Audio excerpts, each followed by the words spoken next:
Marcelo, com a chegada do jogador Renato, quantos jogadores você ainda pretende para a equipe e quais as posições? Boa tarde a todos. A gente ficou muito feliz aí com a contratação do Renato, um jogador que com certeza vai agregar bastante, né, ao nosso elenco, ao nosso grupo.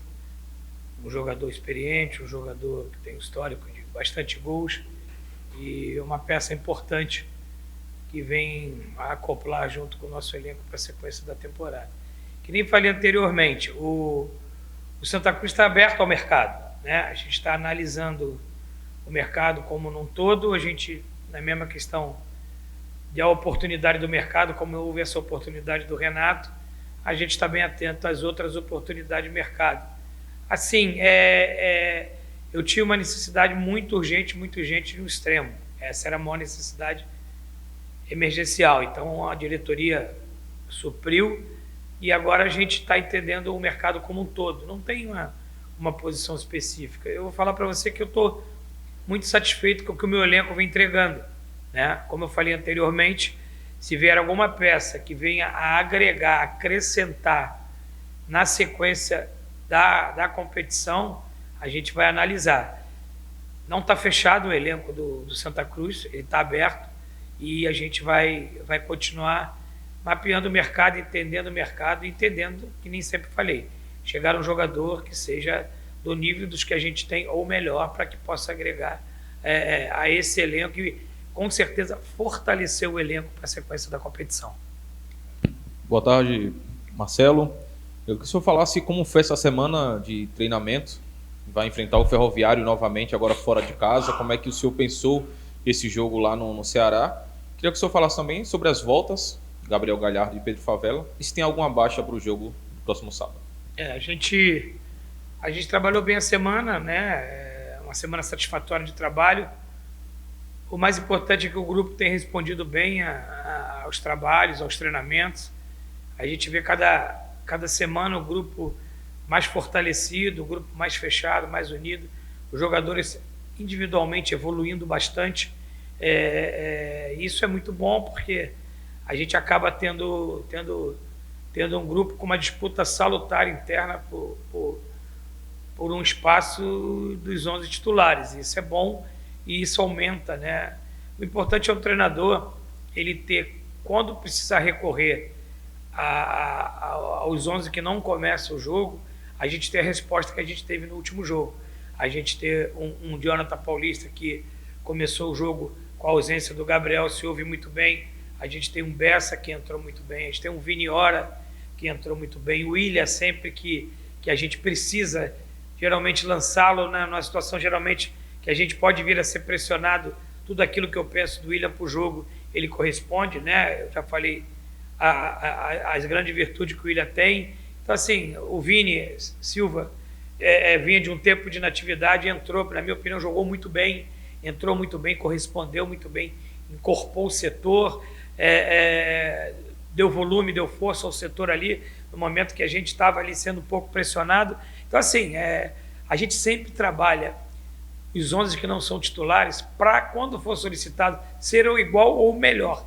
Porque quando você faz uma substituição, você sempre faz no sentido de acrescentar, melhorar. Então, eu tenho que performar esses atletas assim, para quando forem solicitados, corresponder como os atletas corresponderam no último jogo. Marcelo, tudo bem? Boa tarde. Você já falou assim recentemente sobre a tua perspectiva de pontos para a classificação para a próxima fase. Eu queria que você fizesse uma análise do que o Santa construiu até agora. Ter a melhor campanha dessa primeira fase até aqui, junto com o Asa, ter feito 19 de 21 pontos. O quanto ter essa campanha é importante dentro do vestiário, o quanto é importante para você, para a tua confiança no trabalho, o quanto é importante para os jogadores. O que é que você nota, por exemplo, dos atletas no vestiário, tendo uma campanha dessa, um nível de confiança alto? Os jogadores estão muito confiantes, né? Os resultados trazem confiança. A nossa campanha pode ser surpresa externamente, mas internamente para a gente não é nenhuma surpresa, porque a gente preparou a equipe. Eu me lembro quando eu ganhei mais uma semana de intertemporada, né? Eu cheguei 9 dias depois que começava o campeonato, aí eu ganhei mais uma semana, que foi o adiamento da competição, e ali eu falei para vocês que essa semana ia ser fundamental para o nosso início da competição. Iniciamos contra o 13 e não foi um jogo que agradou ninguém a ótica, mas vencemos, que era o mais importante. E aí eu ganhava mais uma semana. Depois, internamente, a gente foi trabalhando, os jogadores foram assimilando aquilo que eu gostaria que fosse o Santa Cruz, o DNA de Santa Cruz, que eu não me refutei desde o momento que eu cheguei aqui na minha primeira entrevista. Eu pontuei para vocês o que seria o Santa Cruz, na minha opinião, na minha visão, o que eu queria do Santa Cruz. E a gente está no caminho que eu pensava. Então, uma semana a mais que eu ganhei, e depois essa vitória do 13 que me deu uma semana, foram quase 25 dias. Eu acho que uma intertemporada era o necessário. A partir do segundo, terceiro jogo, eu já ter uma equipe palpável, uma equipe que eu pudesse confiar. E aí, o mais importante disso tudo não é a minha metodologia, não é o que a gente pensa, o que a gente aplica de conceito. É o que o jogador quer fazer, é o que o jogador assimila. Por isso que eu falo que eles são protagonistas. E eles assimilaram, né? Como a gente diz na gíria do futebol. Eles compraram essa ideia. E eles comprando essa ideia, eles colocam tudo em prática no treinamento do dia a dia.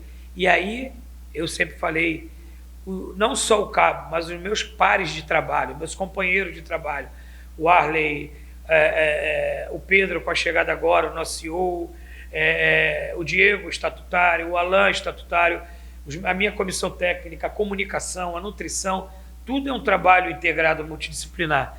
Esse trabalho faz o Santa Cruz estar onde está.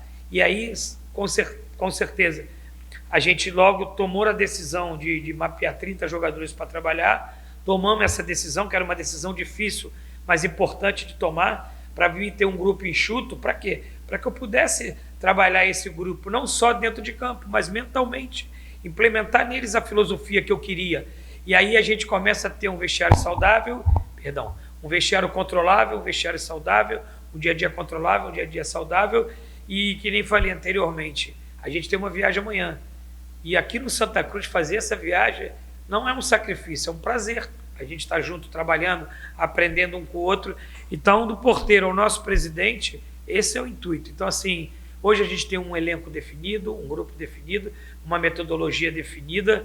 A gente tem os jogadores muito unidos, um vestiário bom, um dia a dia bom, um interno bom. Aquilo que a nossa comunicação, com muita capacidade externa, isso não é um fake, isso é uma realidade que a gente vive aqui, no dia a dia de treinamento, no pré-jogo, no pós-jogo. Esse é um ambiente que a gente conseguiu fazer do Santa Cruz. Então, é um momento muito bom, mas é um momento de alerta, entendeu? É um momento para a gente estar sempre com a luz amarela ligada, porque se a gente entender que a gente já alcançou o objetivo, a gente não vai alcançar o objetivo final. Então, a gente precisa estar reunindo, precisa estar pontuando. A gente teve um passado recente aqui, 2020, que houve uma trajetória parecida e o objetivo final não foi alcançado. A gente segue bons exemplos e se alerta com os exemplos que acabaram não alcançando o objetivo.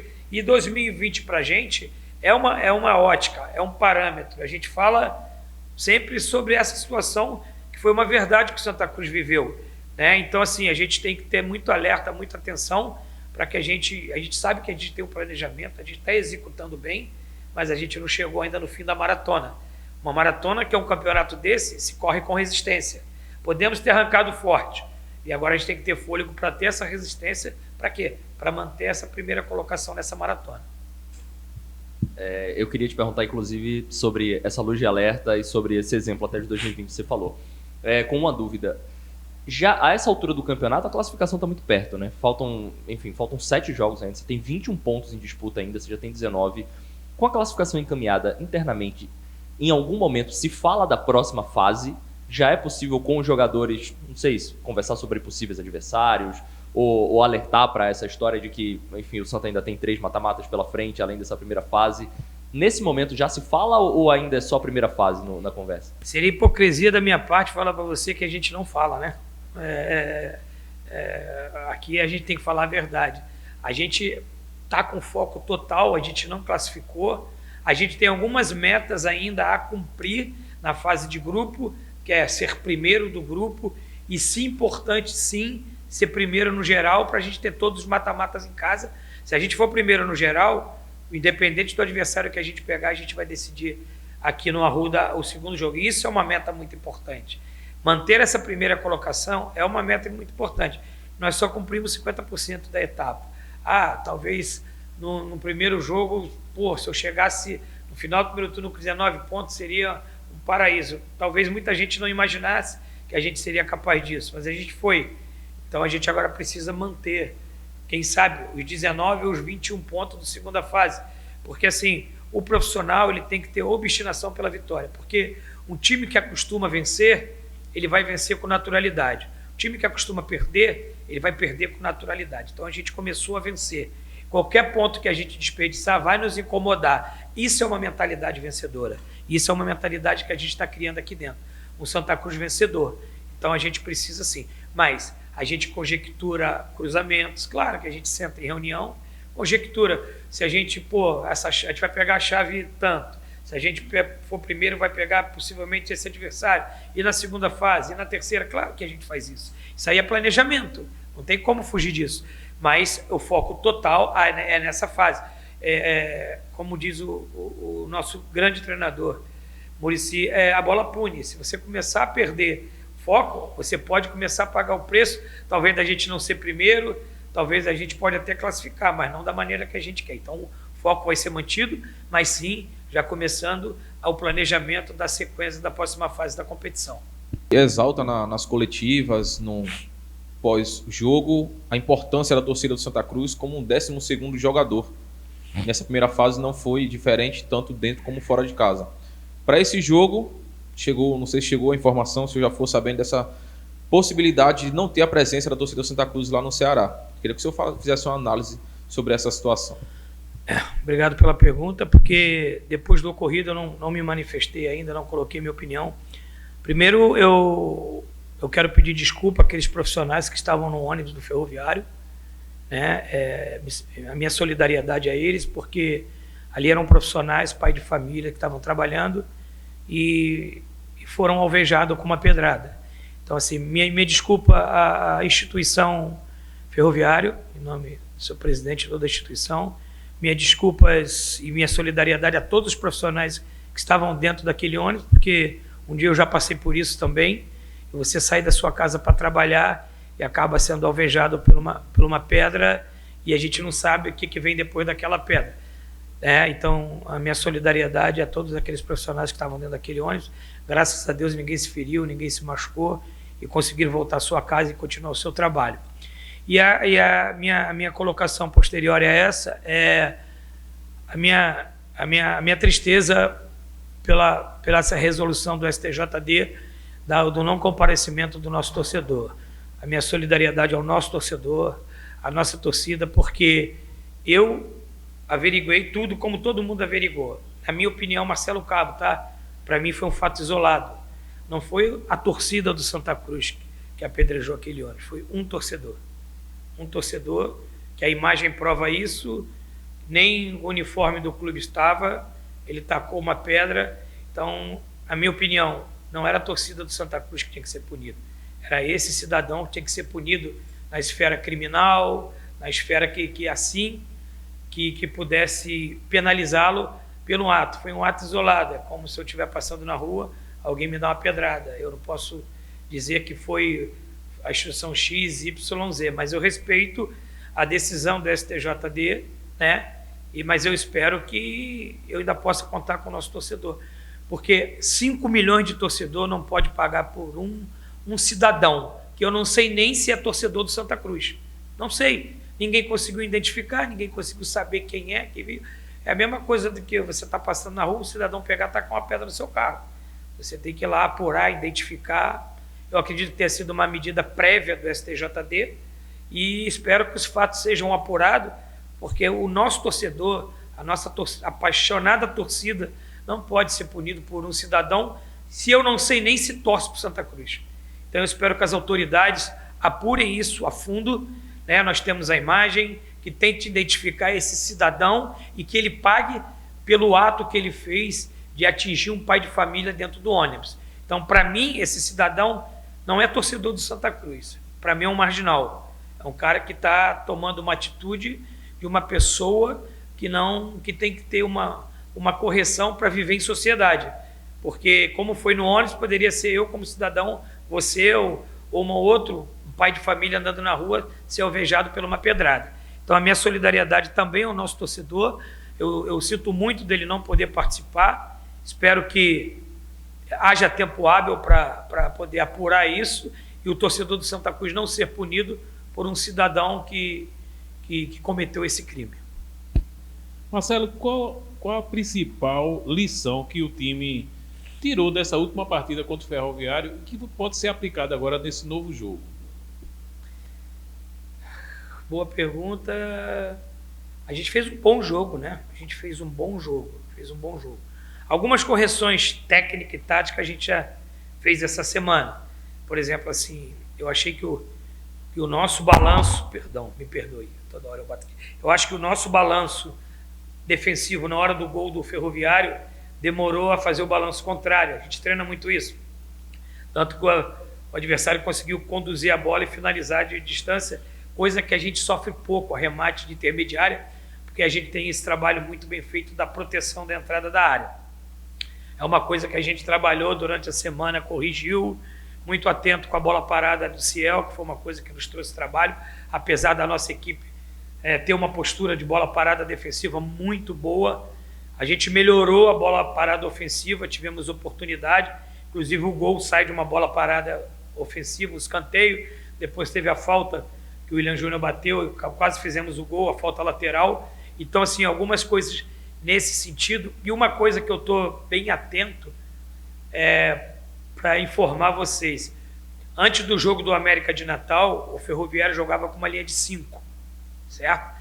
Ele mudou no jogo do América de Natal, o time foi bem, venceu, ele mudou. Então ele vinha muito mais usando uma linha de 5 que uma linha de 4. Talvez ele possa vir com uma linha de 5 para ele tirar esse balanço, essa inversão direta da minha equipe. Mas com certeza a gente trabalhou outras metodologias. Caso ele venha com uma linha de 5, a gente também ter um outro mecanismo de entrada, se ele criar uma amplitude maior para essa minha inversão de jogo que eu usei muito no último jogo.